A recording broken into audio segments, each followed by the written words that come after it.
Hello, in this video we're gonna check if there's a dual SIM slot on Samsung Galaxy S23 Plus. And to do this we'll need to locate the slot at the bottom, right here. Take the needle from the box and stick it in a gap right here. Don't mistake it for this one, as this is the microphone and it might break when you stick that SIM needle in. So let's try to do it. Use a bit of the force to open it.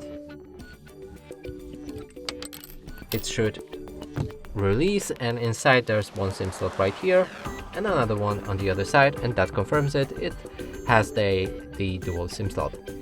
And that's it for this video. Hope you like it. Please consider subscribing to our channel, leave a like and a comment below.